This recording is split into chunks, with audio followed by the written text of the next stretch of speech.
She had no idea the man behind the wheel wasn't who she thought he was. No clue that her desperate morning mistake would open a door she'd been praying for, silently, through years of tears. And when she'd later find out who he truly was, her knees would almost give out.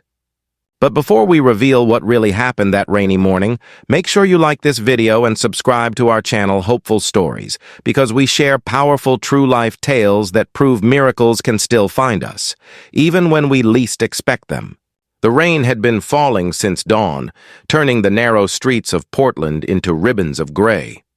Lena Moore was running late again, her shoes soaked, hair clinging to her cheeks, her 6-year-old son Eli tugging at her hand as they hurried down the apartment steps. "Mommy, we're gonna be late," he said, clutching his backpack. "I know, baby, I know," Lena panted, fumbling with her cracked phone. Her Uber app was frozen again, the screen flickering from low battery. Rent was due in 2 days. Her uniform smelled faintly of dish soap and coffee, and her heart ached with the exhaustion only single mothers understand. She finally saw a sleek black car pull up. The headlights cut through the rain. The driver looked professional, clean-cut, and calm. Without thinking twice, she opened the back door, ushered Eli in. "Thank you for waiting, sir. You're a lifesaver," she said breathlessly. "Can we stop at Lincoln Elementary first, then the diner on 6th? The man behind the wheel looked over his shoulder. He was wearing a navy suit, the kind you only see in office buildings or billboards. His eyes were deep gray, his expression unreadable. For a second, he hesitated, then smiled faintly. "Sure," he said. "Lincoln Elementary first." She didn't notice the confusion in his tone.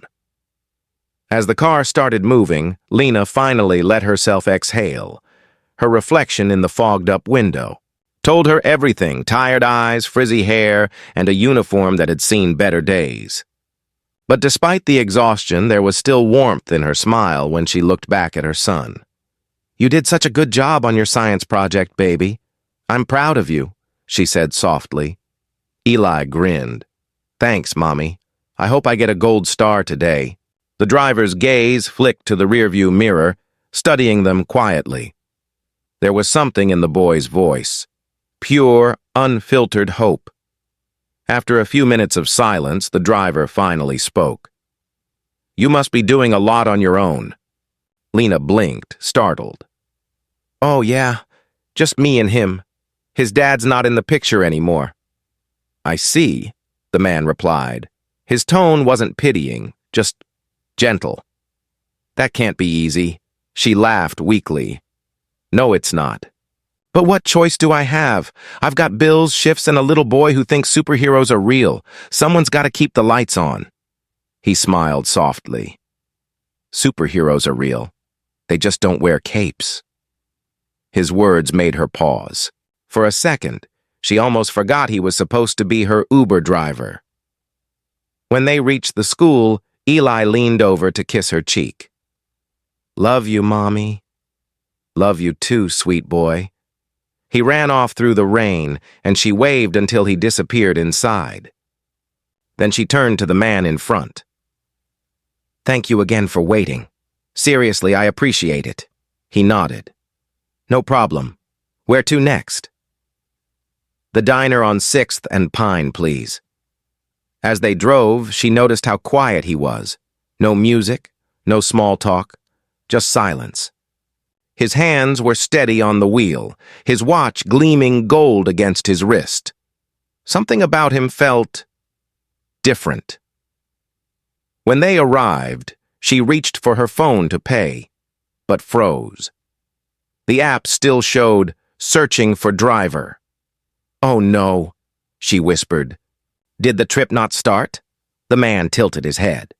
"Trip?" She frowned, confused. "Wait, aren't you my Uber driver?" For a long moment, he didn't answer.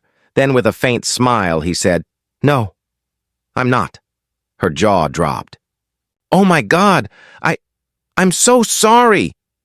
I just saw your car. I thought, oh, this is so embarrassing." He chuckled quietly. "It's all right. I didn't mind giving you a ride." She felt her cheeks burn as she tried to apologize again. You really didn't have to. I mean, thank you. I can pay you for gas or... He waved a hand. Don't worry about it. Then, as if remembering something, he pulled out a sleek business card from his coat pocket and handed it to her. Here, if you ever need anything at all, call this number. She looked down. Her breath caught when she read the name. Ethan Rivers, CEO, Rivertech Industries. Her fingers trembled slightly. She'd seen that name before, on billboards, news articles, even the TV in the diner's break room. He was one of the most powerful men in the city. When she looked back up, he was already smiling. You seem like the kind of person who never gives up, Lena. Don't lose that. The world needs people like you. And just like that, he drove away, leaving her standing in the rain, clutching the card as if it were something holy. That night, after her exhausting shift, she sat at the edge of her bed, staring at that small piece of paper. Who was this man, really? Why would someone like him even notice someone like her? Little did she know. That ride wasn't an accident. Ethan Rivers had come into her life for a reason, and the truth about why would soon break her heart and heal it all at once. If you're feeling moved by Lena's story so far, take a second to like this video and subscribe to our channel. Hopeful stories, because what happens next will remind you that fate often hides behind the strangest coincidences. 3 weeks passed since that day, and life hadn't gotten easier for Lena Moore. The bills still piled up. The diner manager still frowned at her whenever she clocked in late. And Eli's shoes still had holes in the soles. But something had changed. Something small but powerful. That card. Ethan Rivers, CEO, Rivertech Industries. It sat in her wallet like a secret lifeline. Every night she'd take it out, stare at the bold letters and whisper, "No, don't be ridiculous, Lena. You can't just call him." But deep down, a part of her wondered, why had he given it to her? It was a cold Thursday afternoon when her question was finally answered. The diner was nearly empty, the usual smell of burnt coffee and frying oil clinging to the air. Lena was wiping down tables when a black car pulled up outside. The door opened, and in walked Ethan Rivers, her breath caught. He looked the same as before, calm, composed, with that quiet confidence only a man who'd built an empire could carry. His suit was sharp, but his eyes, they looked softer this time. "Mr. Rivers?" she asked, barely believing it. He smiled. "Ethan, please, may I sit?" She nodded quickly, nervously twisting her rag. He ordered a simple coffee. Black, no sugar. The kind of order you make when you're not here for the drink. "I owe you an apology," he said. "I should have told you that day that I wasn't your driver. But you looked like you needed a break," Lena laughed weakly. "I'm sorry again about that. I must have looked ridiculous." "Not at all," he said softly. "You looked like someone doing her best in a world that doesn't always make it easy." She blinked, unsure how to respond.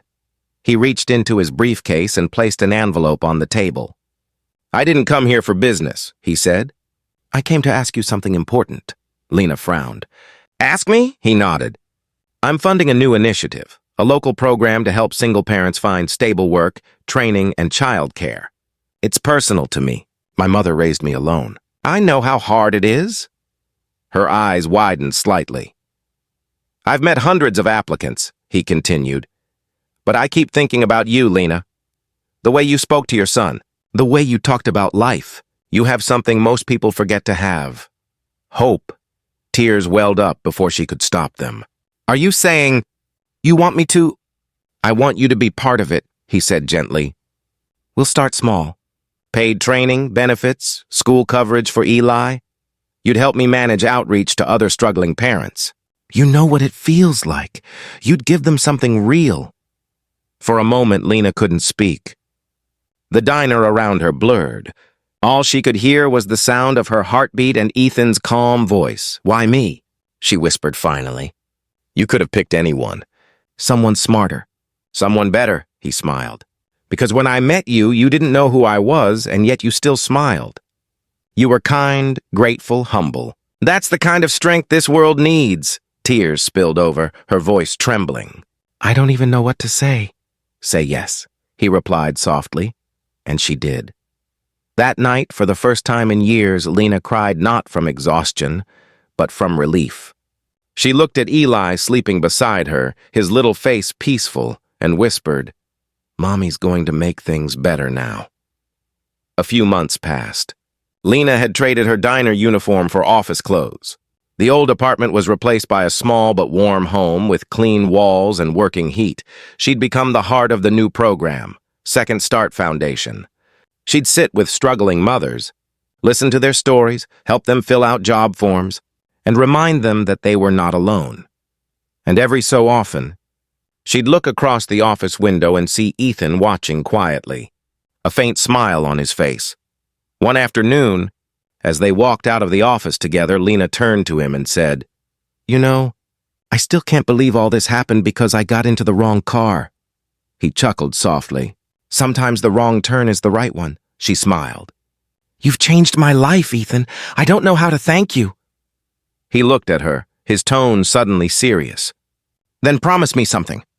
When someone else is where you once were, tired, scared, alone, you'll do for them what I did for you." Lena nodded, eyes glistening. "I promise." Years later, at a charity event for Second Start, Lena stood at the podium with Eli, now a teenager, beside her. Her voice trembled as she spoke to the crowd. "I was just a single mom trying to survive. I thought I got into an Uber that day, but really I got into a second chance at life. Sometimes God hides his blessings behind ordinary moments. And sometimes it takes a stranger's kindness to remind you you're still worthy of miracles." The audience rose in applause, tears glinting in many eyes. Ethan watched from the front row, his expression proud, knowing that the woman who once stumbled into his car had now become a beacon for hundreds of others.